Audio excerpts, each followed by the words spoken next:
thank everyone for joining the Merrimack Valley Chamber this morning here at the Roma in Haverhill, and thank you for being here. I want to also thank Mayor Melinda Barrett from the City of Haverhill, so thank you for being here, Mayor, and also Mayor Brian DePena from the City of Lawrence for being here as well. Thank you, Mr. Mayor. I also want to thank our friend Representative Vargas' office right in the right there, so thank you for being here. And I'd like to thank our sponsors of our Government Affairs Series. This program concludes the Government Affairs Series for 2026. I'd like to thank All Pro Electric, Bright Bridge Credit Union, the Institution for Savings, LCW CPAs, the Health Connector for Business, ML Strategies, National Grid, Revise Inc., and Tech Inc., the Engineering Corp. So thank you to our sponsors as well. And I'll be quick with the upcoming Merrimack Valley Chamber programs. There's so many great programs that are coming in summer 2026, but I'm just going to highlight a few. Next Thursday, June 4th, we have our annual Small Business Awards Recognition Program. That'll be taking place at Renaissance in Haverhill. Keegan Shepherdson, who's the District Director for the entire state of Massachusetts from the Small Business Administration, is the keynote speaker of that program. That'll be his first time speaking this area, so we're looking forward to having him and honoring a number of our Merrimack Valley Chamber members. So there is still time to register for that. And again, that's all taking place next Thursday, June 4th in Haverhill. In a couple weeks, June 12th, and a couple Fridays from now, we have our annual Women in Business Summit. It's a great morning and afternoon of great speakers, great connections being made. It's all taking place at the Arison Hotel in Salem, New Hampshire. We have a whole host of great speakers for the morning, the afternoon, and lunch as well. So don't miss on that program. It will sell out. And again, that's taking place Friday, June 12th, our annual Women in Business Summit at the Arison Hotel in Salem, New Hampshire. The last thing I want to mention is on July 13th is our annual golf tournament. Come out and make a great day of connections being made on the course. It will sell out again, another great event that will sell out. That takes place at Indian Ridge Country Club in Andover. And then there's a whole host of business networking mixers, whole host of networking opportunities as well. So if the Merrimack Valley Chamber can ever be of assistance, please let us know. But again, thank you all for being here. And I want to turn it over to our Government Affairs Chairman, Cal Williams, who's going to kick off the program. Thank you.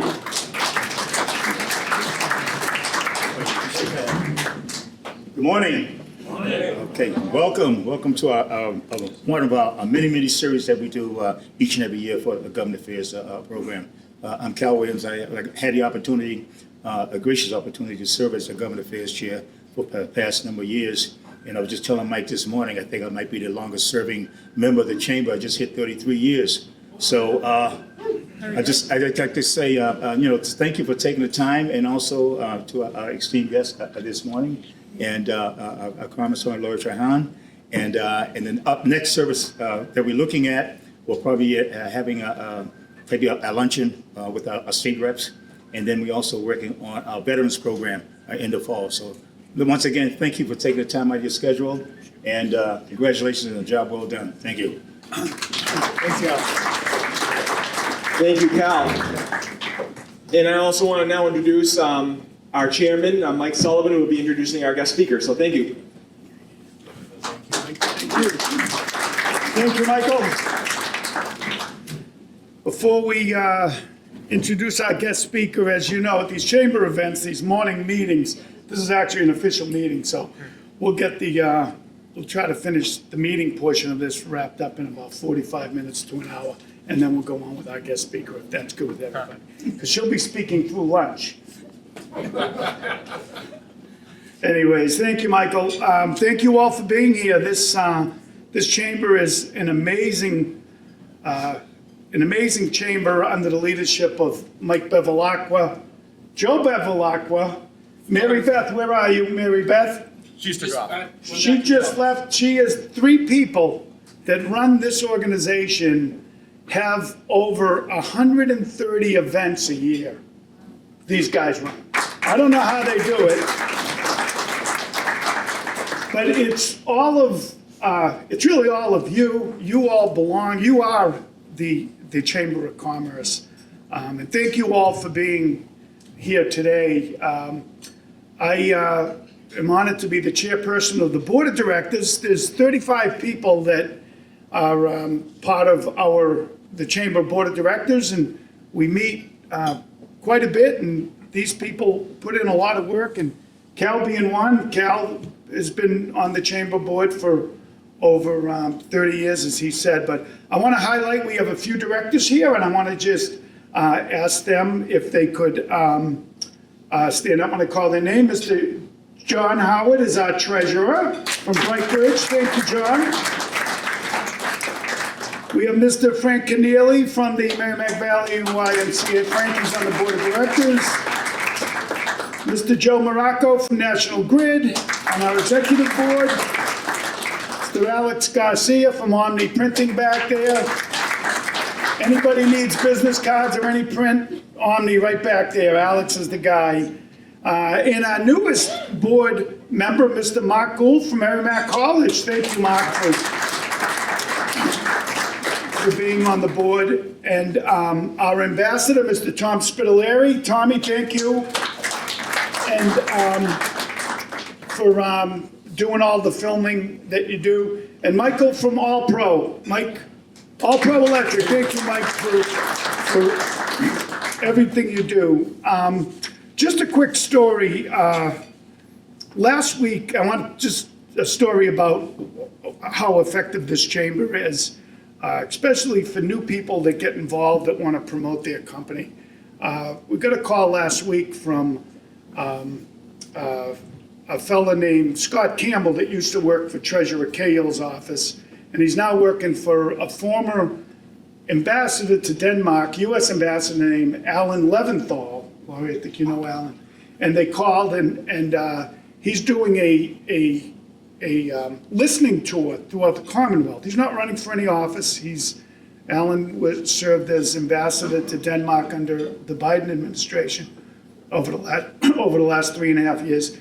And they called, they wanted to get some FaceTime in the Valley. So they called us, and they knew we had a way to connect through our Chamber of Commerce, your Chamber of Commerce, and we did that. And he was in town, spoke to the Greater Lawrence Vocational School juniors.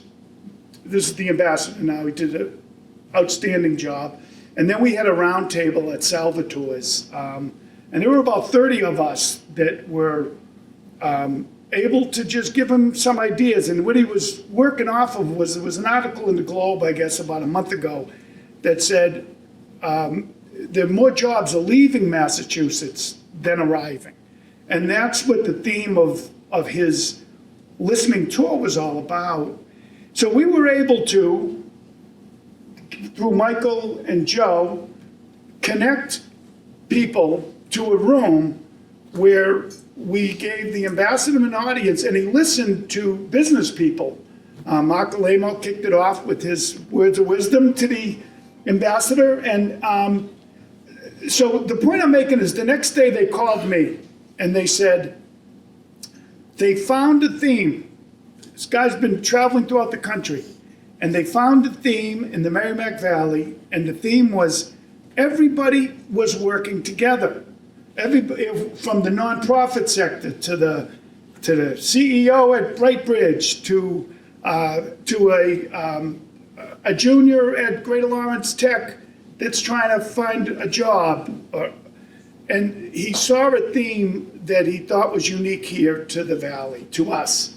And I relate that to the power of the Merrimack Valley Chamber of Commerce, that you're putting people in a room, and Joe's been doing it for 40 plus years, and Michael, for the last 13 and for the next 40.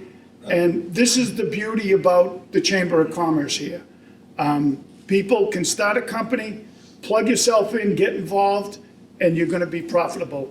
And I think more jobs are probably arriving here than leaving. And that's what he sensed from it. So I want to thank all you, because Merrimack Valley Chamber is all you. And Lori, one other quick story, and then because a lot comes to mind when you arrive here. We had another member at our Chamber Expo last fall. He just joined a year ago, and he said he's a commercial paver. And he said he's been trying to get a meeting with local mayors, councilors, state reps, senators, congresspeople for the last 10 years. And he couldn't. Doors were closed. He joined the chamber. Within 6 months, he went to the mayors and managers, Mayor Barrett, Mayor DePena's here, went to the mayors and managers breakfast that we kick off first of the year, which is 300 people, where 7 or 8 of the mayor's managers are there with the staff, plugged them right in. The next month, we had the state rep breakfast. Then we had the Senate breakfast. And then he said, and believe it or not, I wasn't even planning on it, but I met Congresswoman Trahan and Seth Moulton at the time. And he said, in 3 months, I saw everybody I needed to see that I couldn't get into for the last 10 years. And that, again, is the power of the Merrimack Valley Chamber, but it's also the intelligence of showing up and networking. And that's the point I want to make, and I think that's the unique part about what we do. So with that being said, give yourselves a round of applause, because I think that's a really, really special thing. But our featured speaker, and Lori, we are honored that you're here with us. Lori proudly represents the Mass 3rd Congressional District, made up of 35 cities and towns, including her hometown of Lowell. Lori grew up in a working-class family with her dad, worked as a union worker, and her mom juggling part-time jobs while caring for her and the family. Lori's a proud graduate of Lowell Public Schools and went on to Georgetown University, where she became the first person in her family to graduate from college. After college, she joined former Congressman Marty Meehan's staff, working her way up to Chief of Staff. In 2018, she decided to run for Congress and was elected on her first time running. She serves in the House Democratic leadership as co-chair of the Democratic Policy and Communications Committee, senior whip, and member of Democratic Steering and Policy Committee. Lori has secured millions of dollars in federal funding for local infrastructure projects, small businesses, health centers, community organizations, and more. And I know after this meeting, she's going to be joining Mayor DePena, I believe, in Lawrence. I'm sure she'll announce that there's a lot of federal much-needed money for the bridge work in Lawrence. So with that being said, Congresswoman Trahan, thank you so much for being here. Thank you. Thank you, Michael. Good morning, everyone. It's great to be back in Haverhill. So I just have to take a point of personal privilege and say congratulations, Cal, on 33 years. In my house, we call that the Larry Bird birthday or anniversary. It's like, it's always a memorable one. You know, I love coming to this event because I feel like in chambers across the country, that's where public-private partnerships are born. You know, and Michael told the story about the paver who had been trying to get into my, get in touch with our office for 10 years. I've only been there for 8, so I can't take responsibility for the first 2. I heard 2 things. One, thank heavens I come to this event so that I can stay tethered to what's happening to small business. And then also wrote a note, Maria, why didn't we meet with that fella? Who called the office and had been banging down our door. So we really like to run a responsive and accessible shop. I spend a lot of time in Washington, D.C., more time than I want to, but the job is really here. And the event that I'm going to go to in Lawrence after this event, where we're announcing long-awaited funding to repair 3 important bridges to that city, that's what really this job is about, is understanding what the needs are of the 35 communities that you're privileged to represent and banging on every lever that you have to help that city move forward. And, that's why it's so great to be here, because I'm surrounded by so many people who keep this great city running, and the cities that surround Haverhill, of course, Mayor DePena, Mayor Barrett, incredible leaders of their cities, great partners to me, as well as the state delegation. And then also this chamber plays a vital role in sort of rounding out how we all kind of come together and collaborate to move the city forward.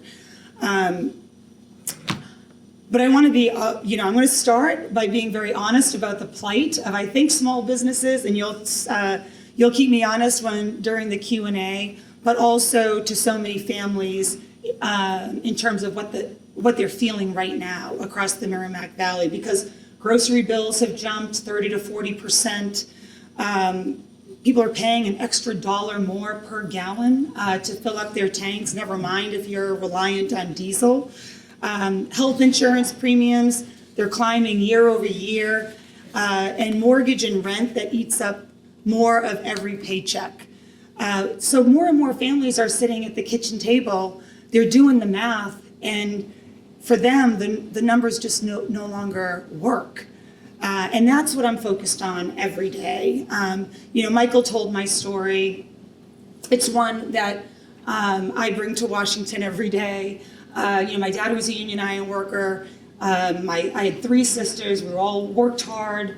That was our version of the American dream. The 2 levers that for us was you work if you have a discretionary second in your day, and you study, and you do the best that you can in school.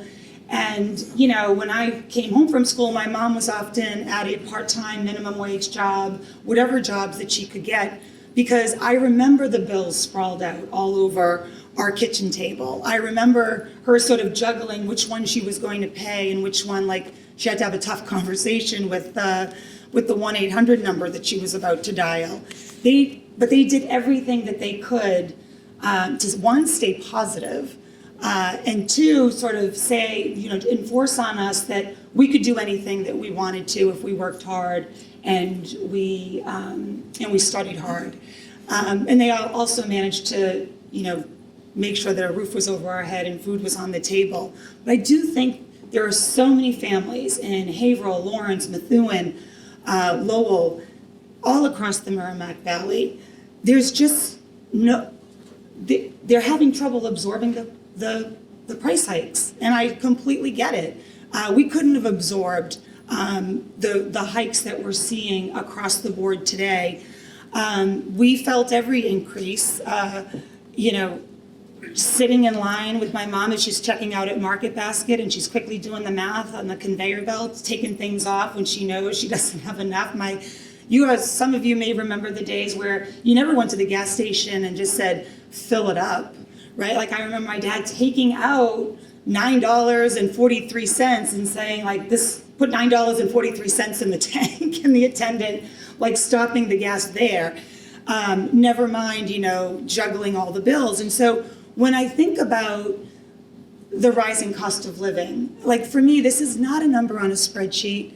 It's not a number on a chart that, like, all these cable news stations keep putting up in front of us.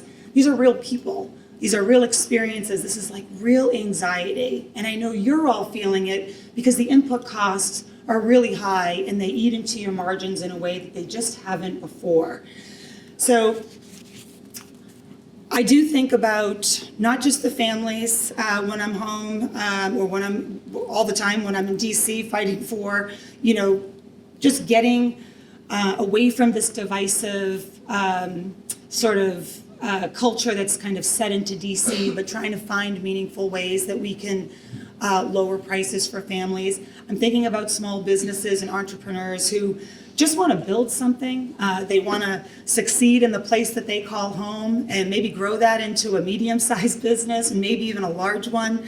And I'm just thinking about building a brighter future that every one of us so badly wants for our children.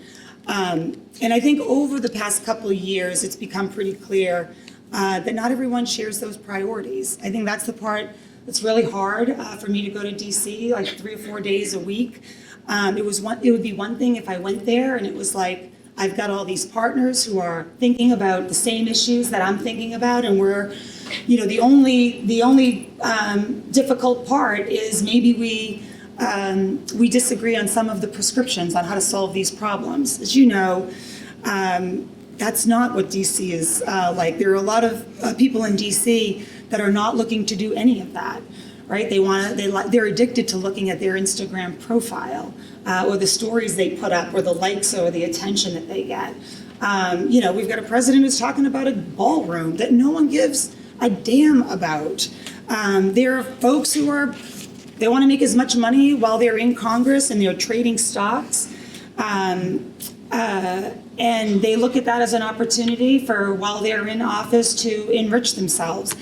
And I think when too many of these people con their way into positions of power, it is the American people who pay the price. It's people like you. Because we're seeing that, whether it's on grocery bills, gas tanks, utility bills, each of which keep climbing as the war in Iran continues, but we're seeing it in healthcare, where unprecedented cuts, $1 trillion in cuts, are being implemented right now. Families who relied on the Affordable Care Act to pay for their premiums, they're either making a decision to forego insurance, or it's just another bill that they have to add to the mix and juggle against all the others. We're seeing in housing, it slips further and further out of reach, especially for our young people. I've got 3 stepsons, and I see sort of what they're going through in terms of trying to afford a home, or their first starter home, or start a family. And they want to do it in the community that they grew up in, a place where they can live, work, and raise the next generation of Hillies or Lancers, Rangers. Did I get all those right? No one's changed them in 30 years? Okay. You never forget them when you played them. So I think it's easy to get caught up in the partisan gridlock that's paralyzed Washington. But I don't want to be on a Friday morning just telling you like the obvious or even get paralyzed by it myself. I think one of the things that I also want to be, there's clearly dysfunction. Saying that there isn't doesn't serve any of you, but there's also another part of it that I want you to hold on to. Even with all the toxic headlines, blaring across cable news every single night, there are real opportunities to improve people's lives, even in this fraught moment. Last week, the House overwhelmingly passed a bipartisan housing bill. It's the single most important or significant federal housing initiative in years. It's going to make it easier for Americans to buy a home and build their lives.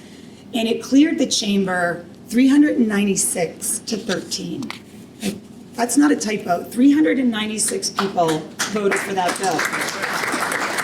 Now, that's in a Congress that can't even seem to agree that the sky is blue.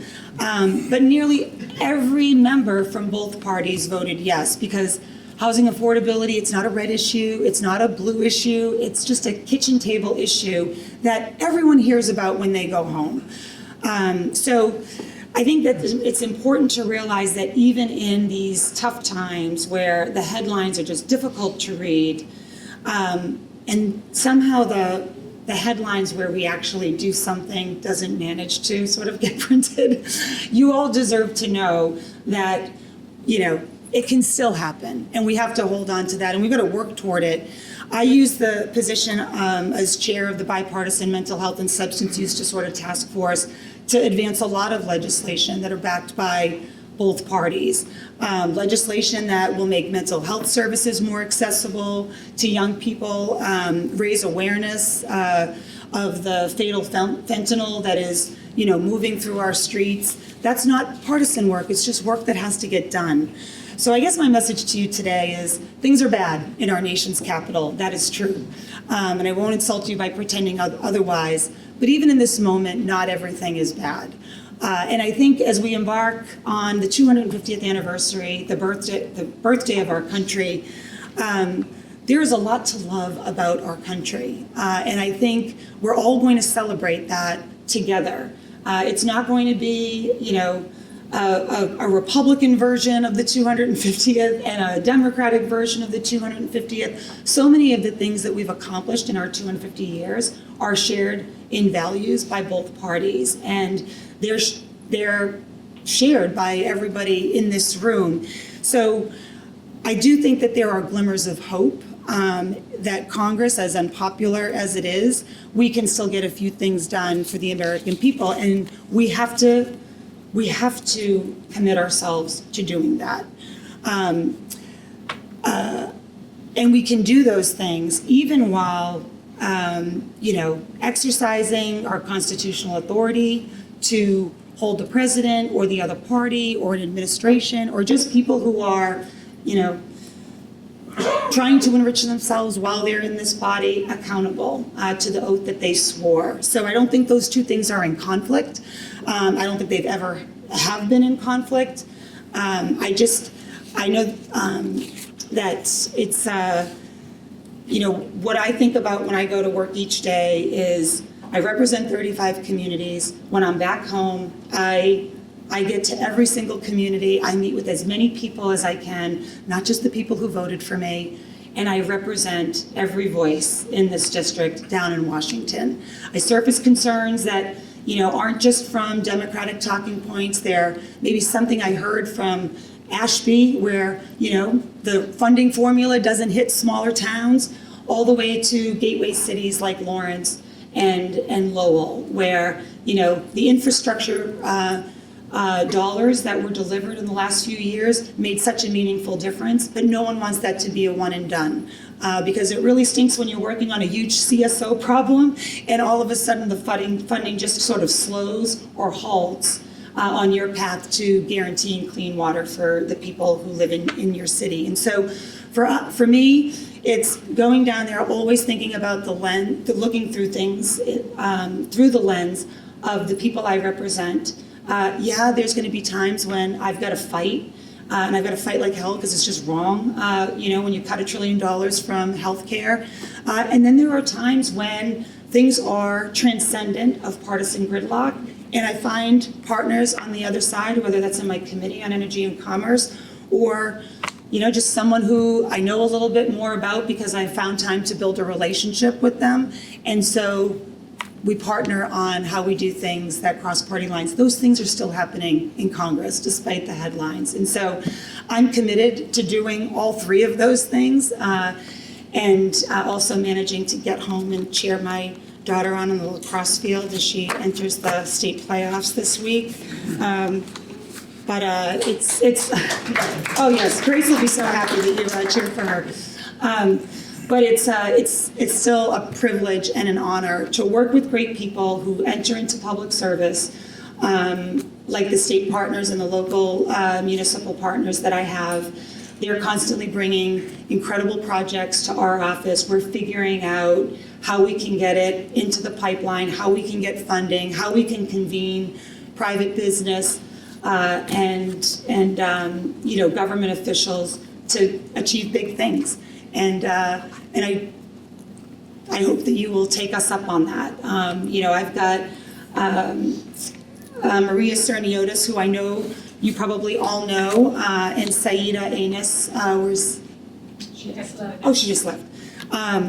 Sort of accessible, wanting to pick up the phone and help. If we can't help, we will always find someone who can. And so with that, I know you probably have questions, and I'd love to answer them. So I'll open it up.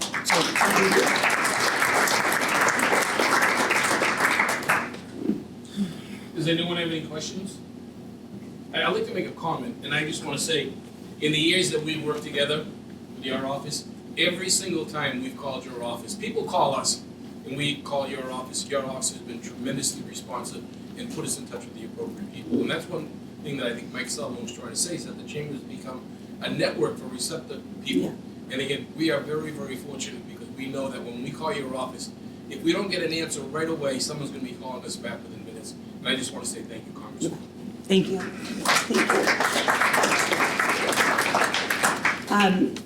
Yes. Just a couple of comments, if I could. Thank you for coming, Congresswoman. So, your position is unique in that it's a regional look to your district, and so many of the things within the Merrimack Valley, just like the chamber, are interlocking. Where what's going on in Lawrence does certainly affect what's going on in Lowell and Methuen and Haverhill and so on. Several things that you have in the midst of the cesspool that is Congress, which reform whatever you can, however you can. Hey, I work there. I understand. I don't think you're rich yet. I mean, most people, it's amazing how you can make the salary you make and then you come out, you're multi-million, just saying. I don't know. I want that job.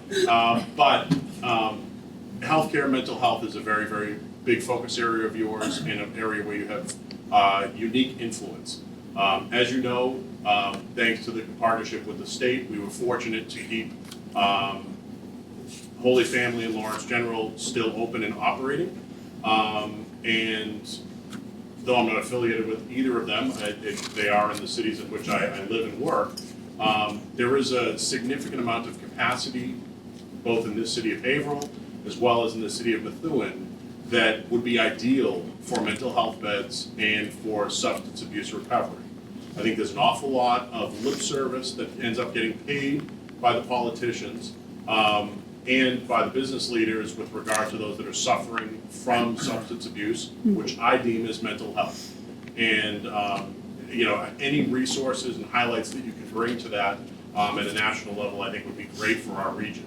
Again, one of the strengths that we have in our region is our education institutions and the authentic diversity of our workforce. Okay, whether it be new entrants to our community, seasoned small business owners, and so on. As Mike Sullivan was talking about, I think that's one of the unique things that certainly unites us. And as a business owner, the more advocacy that you can continue to bring and light that you can shine on a national level for jobs and for national employers and anyone else that is looking for that skilled workforce, we've got it. And we have the communities that can do it, and affordability can happen by either cutting costs or by increasing incomes. As a capitalist, I like increasing incomes. So thank you for your advocacy and your work on our behalf. Thank you. Thank you. I appreciate that. I've been working on the mental health and substance use task force since I got to Congress. It's always been bipartisan.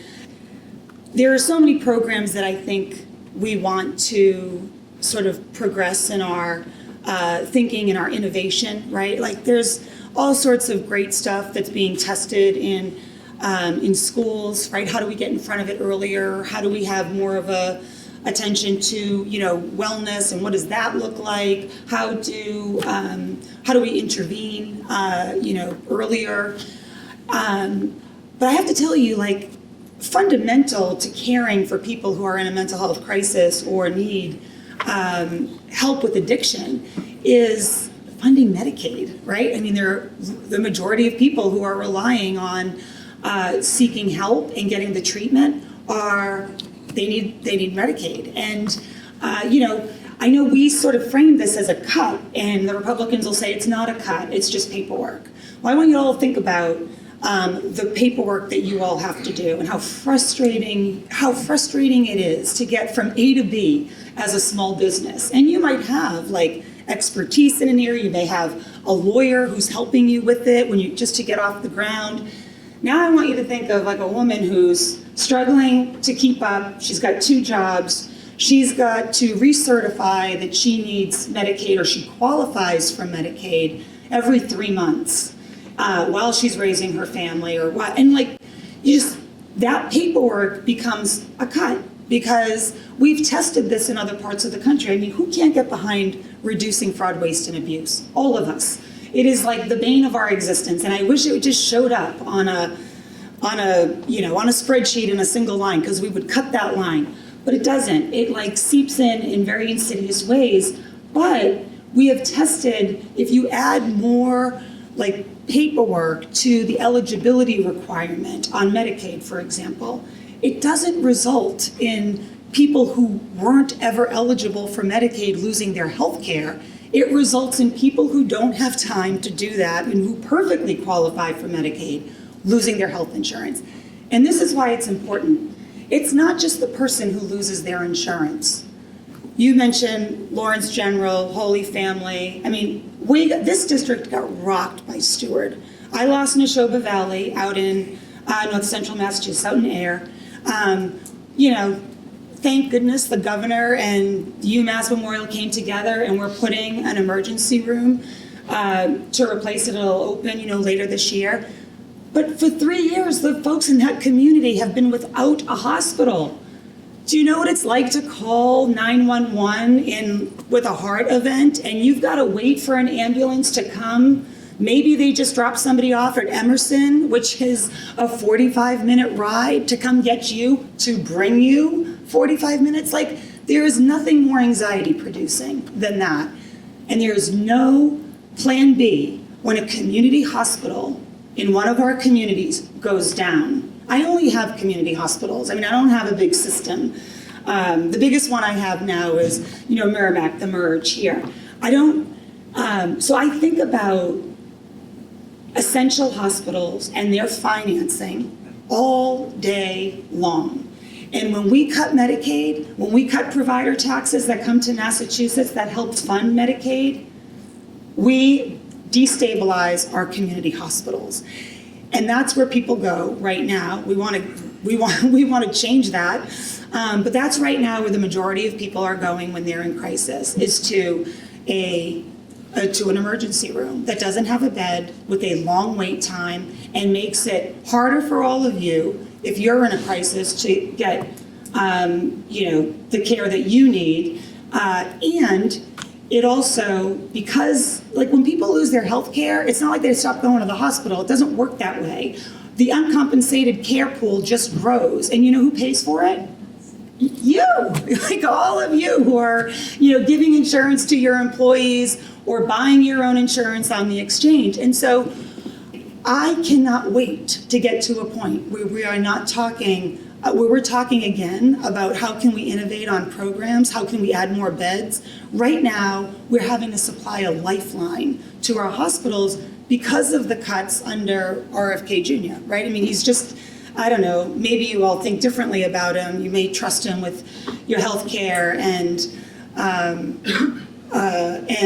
his ability to sort of see how we would better allocate NIH funding in a state like ours. I don't. I've been in a room with him plenty of times. I've asked him questions, and it's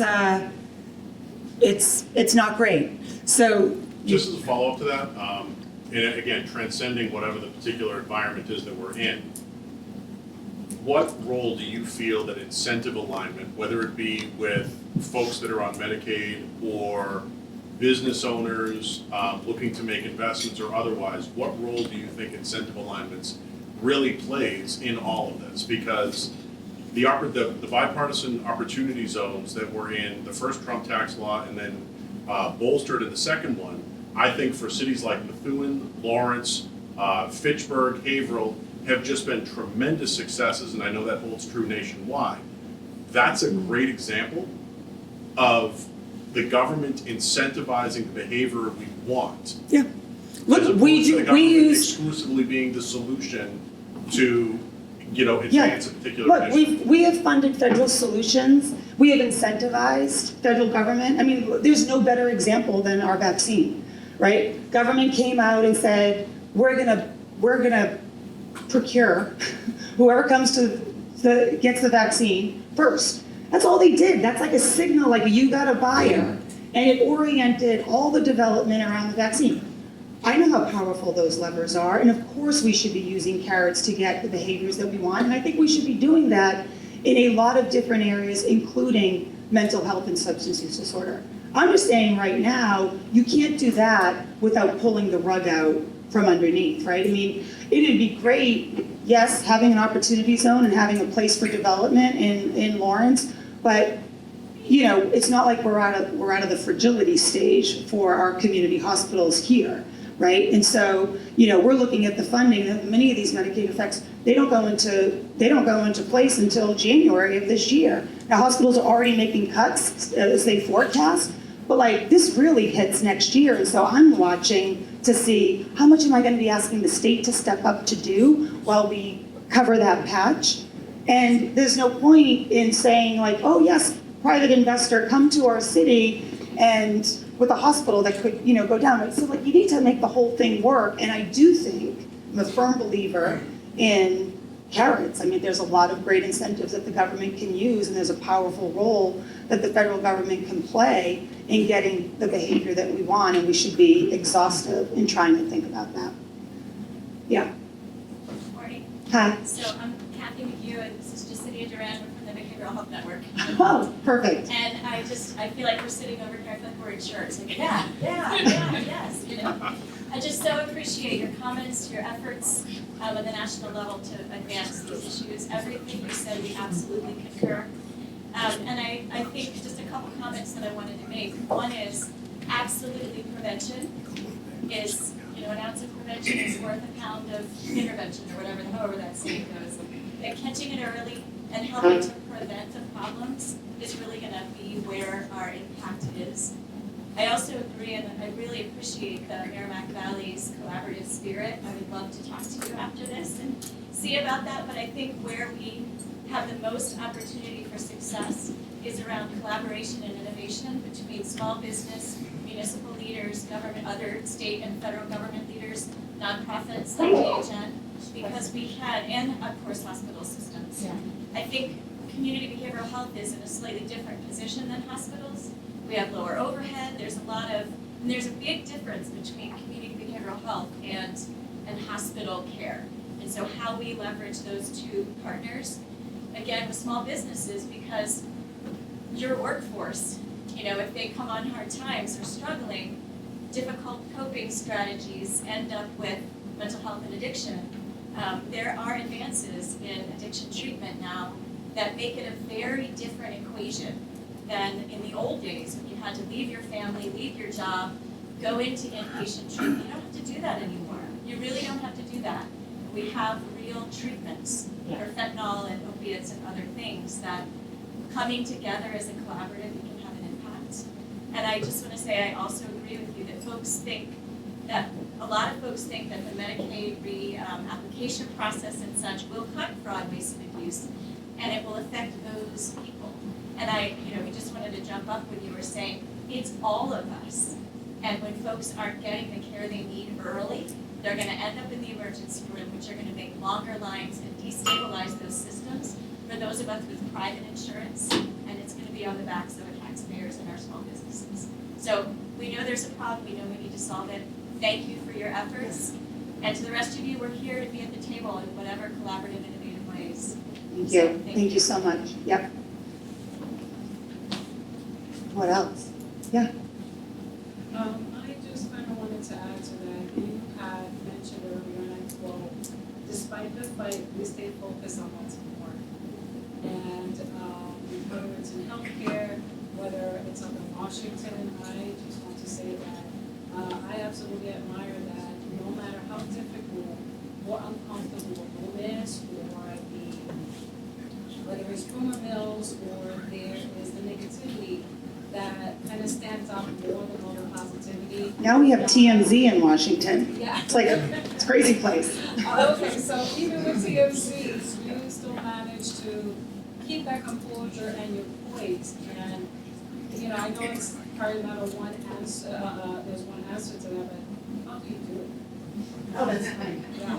Well, I have 5 kids, so that helps. I'm very grounded in who I am. I don't think that the bio in the introduction was long, and it covered most of my life. I spent 13 years in the private sector in between being a staffer for Marty Meehan, who was a very demanding and effective member. So I got to see what good public service looked like. And then I got to go to the private sector and pick up a whole bunch of other skills and a whole new perspective. I worked in tech for a bunch of years. I started my own company. And then I ran for Congress. I think when you have a good amount of lived experience and you stay tethered to the people that you work for, you just kind of come to DC with a different perspective. I don't get beat up down there. I know what I'm there for. And we may disagree, and we may disagree because we represent different places, right? I'm hearing differently in my district than maybe you are about yours, and we'll go to battle on that. And that is actually how it was set up. That's how the House of Representatives was set up, to have that tension.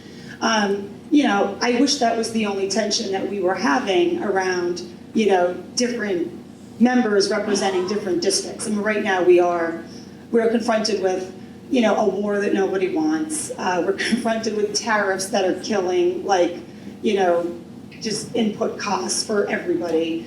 And so we know that across the board, even in districts that are very different than mine, the pain is the same. And so what I get pissed off about is when Congress just cedes its authority. I think it's like a dangerous thing for our country to sort of like normalize, is that whatever party's in the White House, if that party has the majority in the Congress, that the checks and balances go away, right? Like there's no more, oh, you cut NIH funding to Massachusetts. Let's have a hearing on that. Let's find out why, right? Because like our economy's getting rocked by that, right? We're losing researchers to China, grants, like clinical trials ended, like first stage, second stage. I mean, those patients have nowhere to go for the hope of like a treatment. Like that happened, right? $3.5 billion hole in our budget because of the healthcare cuts.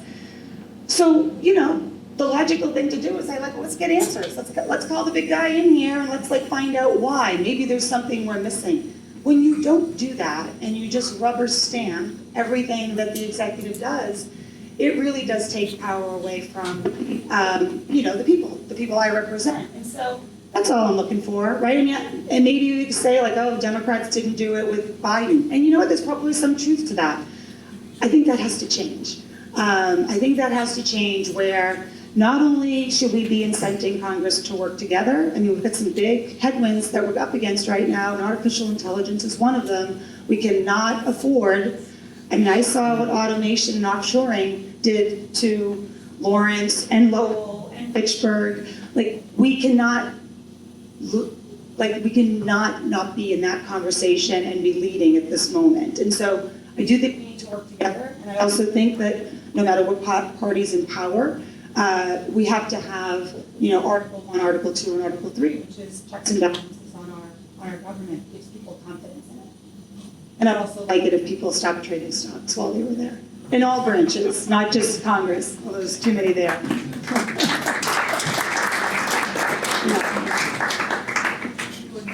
Good morning. Welcome to Haverhill Education Services.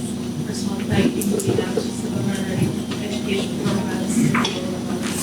And I know that you're a staunch supporter of education and child care for families. Child care is the other big critical stabilizing factor for our economy and for our workforce, for all of our kids. There is a bill that's been introduced in Congress, H.R. 794, and just as with the integrity and the other areas we're talking about, it's intended to focus on To what? Oh, the idea. So it's a federal project that focuses on local states and is platform financial assistance for families and childcare. So it's intended to focus on integrity and support that. But there are some incredibly onerous new barriers that will be presented to families similarly to try to reapply for Medicaid. But there's also some really harmful provisions in that bill. Primarily one that would require currently families that are eligible for support paid for child care, so they can go to work for everybody. The child must be a American citizen. And this bill would require that both parents provide citizenship, which is residency. So it's just an example. There's a lot more to it. It's just been introduced and it's starting to make its way through. And I love it. Maybe we can talk about this. yeah, absolutely. We'd love to. We've been huge supporters of CCDBG, CDBG. Like those grants are powerful because of their flexibility, right? You get to use those federal dollars in the way that you see fit, which is far more effective than somebody in Washington who doesn't know Haverhill or Lawrence at all to tell you how to use those dollars. And so that is a program that has survived the test of time. Look, I didn't bring up childcare. When my mom had my youngest sister, she just, did childcare in her home. She wasn't certified to do that. I mean, she didn't even think to do that. She just needed to make a little bit of money while she was raising my youngest sister. And the reality is we haven't really improved beyond that. Childcare is eating up a bigger share of everyone's paycheck. In fact, it's preventing more people from entering the workforce because of the child care cost burden. So we have to fix that in our country. I mean, you don't have to read another study to say 3 and 4-year-olds who go to pre-K programs, universal programs, which we've seen across the country and states, they just do better. And we want that, and we want both parents to be able to go to work. So, I will be, we'll take a look at it, of course, with you, but, we want to protect that funding. It's helped. I've gone to see programs, even on community college campuses, where people have gone back, whether it's to Middlesex or Mount Wachusett, and they've been able to put their kid in childcare on campus while they go back to school. And that just is that's like a virtuous flywheel, right? Those people are in the workforce, they're contributing to our economy as a result of them getting the care they need so that they can go on and get a certification or a degree. So, of course, we want to make sure that we're not only stabilizing that program, but that we're doing more to grow it. Yeah, thanks. What else is on your mind? How much time do we have, Michael? We have time for one more question. I got a mill. Huh. Thank you. Hi, Melinda. Great to see you. We've got a bridge coming soon. Oh, yeah, it's on its way. Any last question at all? Well, thank you so much. Really appreciate the questions. I'm used to sharing this microphone with Seth Moulton, and I always give him the tough questions, but he's running for Senate right now, so thank you for being good to me, and I'll see you soon. Thank you. And I want to thank our Congresswoman for the great talk, the great discussion as well, and we have a plaque to present her as well, so. Yeah, I got we're going to come over here.